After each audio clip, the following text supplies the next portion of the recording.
নমস্কার বন্ধুরা, সর্বাণী রান্নাঘরে আপনাদের সবাইকে স্বাগত। বন্ধুরা, আজকে আমি চলে এসেছি ভীষণ মুখরোচক এবং লোভনীয় একটা রেসিপি নিয়ে। মাত্র কয়েক টুকরো চিকেন আর আটা ময়দা মিশিয়ে তৈরি এই রেসিপিটা আপনারা খুব সহজেই বানিয়ে নিতে পারেন। ছোট বড় সবার ভীষণ ভালো লাগবে। এটা খাওয়ার জন্য আর অন্য কিছুই লাগবে না। একবার বানিয়ে খাওয়ার পর বারবার বানিয়ে খাওয়ার ইচ্ছা হবে, এতটাই লোভনীয় এই রেসিপিটা। আশা করি বন্ধুরা আজকের এই রেসিপি আপনাদের সবারই ভীষণ ভালো লাগবে। তাহলে চলুন আর দেরি না করে মূল রেসিপিতে যাওয়া যাক। আর বন্ধুরা, আপনারা অবশ্যই একটা লাইক দিয়ে সম্পূর্ণ ভিডিওটা দেখবেন। রেসিপিটা তৈরি করার জন্য প্রথমেই একটা পুর বানিয়ে নেব। পুর তৈরি করার জন্য এখানে নিয়েছি আমি 1 বাটি চিকেন। চিকেনটাকে আমি একদম কুচি কুচি করে কেটে নিয়েছি, আর এটা হাড় ছাড়া চিকেন। আমি রান্নার থেকে কয়েক টুকরো চিকেন তুলে রেখেছিলাম, সেটা দিয়ে আজকে আমি পুরটা তৈরি করব। এখন এটাকে একটা বড় মিক্সিং বোলের মধ্যে ঢেলে দেব। এখন মিক্সিং বোলের মধ্যে দিয়ে দেবো পরিমাণ মতো হলুদের গুঁড়ো, হাফ চামচ দেবো লঙ্কার গুঁড়ো, ঝাল লঙ্কার গুঁড়ো এটা। এখানে নিয়েছি আমি 1 চামচ আদা রসুন বাটা। চিকেনের পরিমাপ অনুযায়ী এখানে নিয়েছি হাফ চামচ ভিনিগার, আর নিয়েছি হাফ চামচের থেকে একটু বেশি সয়া সস।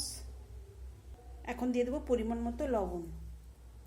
এখন সব কিছু আমি এই চিকেনের সঙ্গে মিশিয়ে নেব।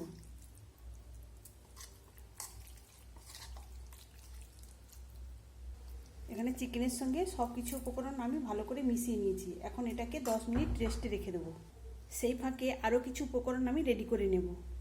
এখানে দেখুন বন্ধুরা, একটা মিডিয়াম সাইজের গাজর আমি ছোট গ্রেটারে গ্রেট করে নিয়েছি।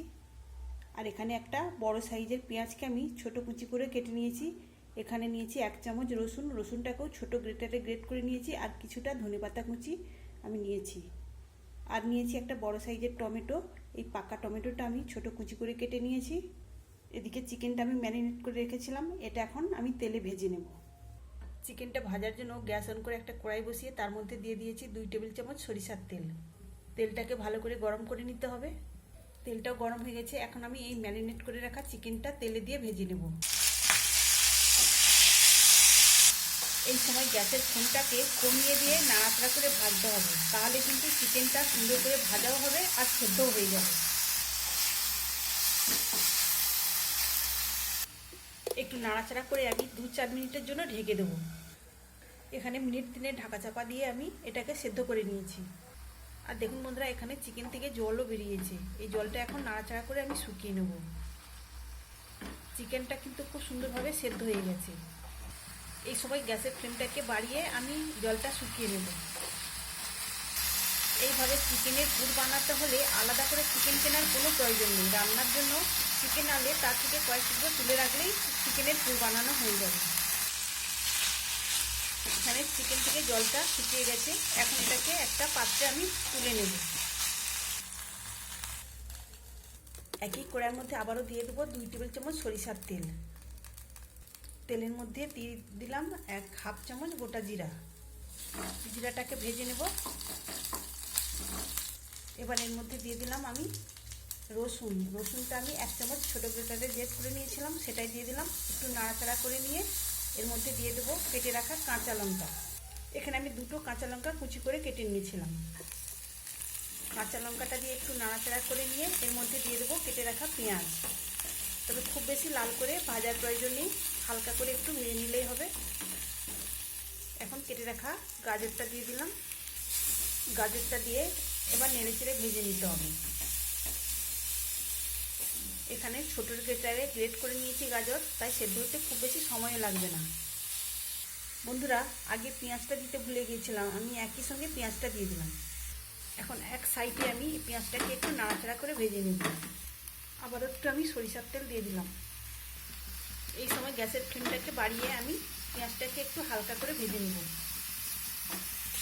পেঁয়াজটাকে একটু হালকা করে ভেজে নিয়েছি। এবার গাজর আর পেঁয়াজটা একসঙ্গে দিয়ে নাড়াচাড়া করে ভেজে নেব। সেই সঙ্গে কেটে রাখা টমেটোও দিয়ে দিলাম। বন্ধুরা, আমি কিন্তু এখনো পর্যন্ত লবণ দিইনি এই সবজির জন্য। এখানে সব কিছু আমি সুন্দর করে ভেজে নিয়েছি। এখন আমি দেওয়ার জন্য নিয়েছি একটা বড় সাইজের সেদ্ধ আলু। আলুটাকে হাতের সাহায্যে একটু ভাঙা ভাঙা করে দেবো। আলুটাকে ভেঙে দেওয়ার পর ওর মধ্যে দিয়ে দেবো চিকেন মশলা। এখানে আমি 1 চামচ চিকেন মশলা দিয়ে দেবো। আপনাদের হাতের কাছে এরকম চিকেন মশলা না থাকলে আপনারা জিরা গুঁড়া, ধনিয়া গুঁড়া, তার সঙ্গে গরম মশলার গুঁড়ো দেবেন। আর দিয়ে দেবো সবজি আর আলুর পরিমাপ অনুযায়ী লবণ। এখন সব কিছু ভালোভাবে মিশিয়ে নেব। এখানে আমি কিন্তু আর গুঁড়ো মশলা ব্যবহার করলাম না। গুঁড়ো মশলা বলতে এখানে আমি গুঁড়ো লঙ্কাটা ব্যবহার করলাম না ঝালের জন্য। আপনারা যদি বেশি ঝাল খেতে পছন্দ করেন তাহলে কিন্তু ঝাল লঙ্কার পরিমাণটা বাড়িয়ে কমিয়ে এর মধ্যে দিতে পারেন। সব কিছু নাড়াচাড়া করে মিশিয়ে নেওয়ার পর এখন আমি এর মধ্যে দিয়ে দেবো ভেজে রাখা চিকেন। আর দিয়ে দিলাম ধনেপাতা কুচি। এখন সব কিছু নেড়ে চেড়ে মিশিয়ে নিলেই তৈরি হয়ে যাবে ভীষণ সুস্বাদু একটা পুর। আমার পুরটা রেডি হয়ে গেছে। আর এই পুরটা দিয়ে ভাত, রুটি, পরোটা সব কিছুর সঙ্গেই খেতে ভালো লাগবে। এখন এবার এই পুরটাকে নামিয়ে নেব।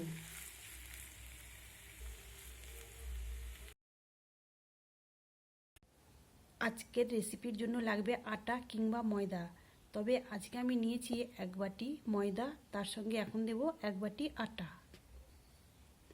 আপনারা চাইলে শুধুমাত্র আটা কিংবা শুধুমাত্র ময়দা দিয়েও রেসিপিটা বানিয়ে নিতে পারেন। এখন দেব পরিমাণ মতো লবণ। আর এখন দেব 1 চামচ চিনি। আমি চিনিটা গুঁড়ো করে নিয়েছি। এখন আটা আর ময়দার সাথে লবণ আর চিনিটা আমি ভালো করে মিশিয়ে নেব। এখন দিয়ে দেব 2 টেবিল চামচ রিফাইন্ড তেল। এবার আটা ময়দার সাথে আমি তেলটা খুব ভালো করে মিশিয়ে ময়ান দিয়ে নেব। আর একটু সময় নিয়ে এটাকে এইভাবে ঘষে ঘষে মেশাতে হবে। যখন দেখা যাবে এই মিশ্রণটা মুঠি করলে এরকম মুঠি হয়ে যাচ্ছে, আবার একটু চাপ দিলেই ঝুড়ো হয়ে যাচ্ছে, তখনই বুঝে নিতে হবে যে ময়ামটা খুব সুন্দরভাবে দেওয়া হয়েছে। এখন অল্প অল্প জল দিয়ে একটা সফট ডো বানিয়ে নেব। আমরা রুটি বা পরোটা তৈরি করার জন্য যেভাবে আটা ময়দা মেখে থাকি সেই মতোই একটা ডো বানিয়ে নিতে হবে। এইভাবে আমি সফট একটা ডো বানিয়ে নিয়েছি। আজকে আমি এই ডোটা আর রেস্টে রাখবো না, তাই আমি আর একটু ভালোভাবে এটাকে মুথে নেব।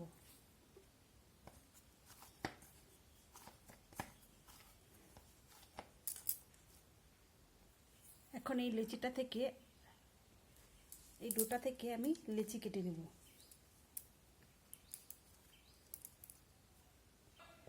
তো দেখুন বন্ধুরা, রুটি পরোটা করতে যেইভাবে আমরা লেচি কেটে থাকি সেই মতোই আমি লেচিগুলো কেটে নেব।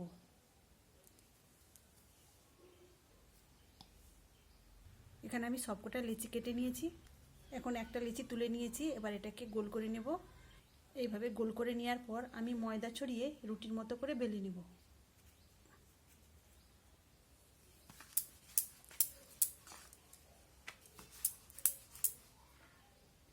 তো দেখুন বন্ধুরা, এইভাবে একটা মিডিয়াম সাইজের রুটি বেলে নিয়েছি।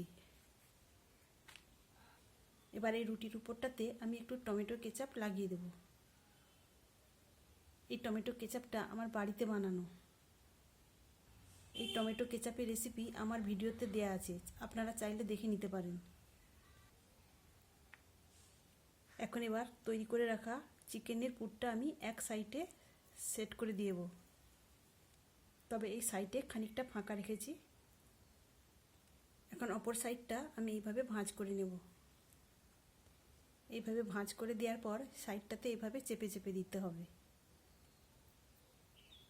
এইভাবে চেপে চেপে দেওয়ার পর একটা কাঁটা চামচের সাহায্যে আমি এই সাইডটাতে এইভাবে ডিজাইন করে নেব। এতে ভাজার সময় পুরটাও বেরিয়ে আসবে না আর দেখতেও সুন্দর লাগবে। দেখুন বন্ধুরা, এইভাবে আমি একটা পুর ভরে নিয়েছি আর দেখতেও কতটা সুন্দর লাগছে। একই রকমভাবে আবারও একটা রুটি বেলে নিয়েছি, তো আবারও একটা পুর ভরে নিয়েছি। একই রকমভাবে আমি 3টে পুর ভরে নিয়েছি। এখন এগুলোকে তেলে ভেজে নেব। ভেজে নেওয়ার জন্য এখানে ফ্রাইং প্যান বসিয়ে তার মধ্যে দিয়ে দিয়েছি পরিমাণ মতো রিফাইন্ড তেল। তেলটাও গরম হয়ে গেছে। এখন ভাজার জন্য এগুলোকে দিয়ে দেব। এখানে ভাজার জন্য আমি 2টো দিয়ে দিয়েছি। এখন গ্যাসের ফ্লেমটাকে মিডিয়ামে করে দেব। বন্ধুরা, আজকের রেসিপি আপনাদের ভালো লাগলে অবশ্যই একটা লাইক দেবেন। সেই সঙ্গে যদি নতুন বন্ধুরা এসে থাকেন অবশ্যই আমার চ্যানেলটিকে সাবস্ক্রাইব করে আমার পাশে থাকবেন। এক পাশটা ভালো করে ভাজা হয়ে গেলে অন্য পাশটা ভাজার জন্য উল্টে দেবো। এক পাশটা ভাজা হয়ে গেছে, এখন আমি অন্য পাশটা ভাজার জন্য উল্টে দেবো। তবে আপনারা চাইলে এগুলোকে ডুবো তেলেও ভেজে নিতে পারেন। এখানে আমি দুই পাশটাতেই সুন্দর করে ভেজে নিয়েছি। আর দেখুন বন্ধুরা, দেখতে কতটা সুন্দর আর কতটা লোভনীয় হয়েছে। এখন এগুলোকে আমি তুলে নেব। তাহলে বন্ধুরা, দেখতেই পেলেন মাত্র কয়েক টুকরো চিকেন আর আটা ময়দা মিশিয়ে কত সুন্দর একটা রেসিপি তৈরি হয়ে গেল। বাকিটা একই রকমভাবে ভেজে নেব। এগুলো এমনিও খেতে ভীষণ ভালো লাগবে। তবে আপনারা চাইলে এর সঙ্গে স্যালাড বানিয়ে আর টমেটো সসের সঙ্গে পরিবেশন করতে পারেন। তাহলে বন্ধুরা, আপনারা অবশ্যই এইভাবে একবার বানিয়ে দেখবেন আর কেমন হয়েছে আমাকে কমেন্ট করে জানাবেন। তবে গরম গরম খেতে বেশি ভালো লাগবে। তাহলে বন্ধুরা, আজকের মতো আসি। সবাই ভালো থাকবেন, সুস্থ থাকবেন। ধন্যবাদ।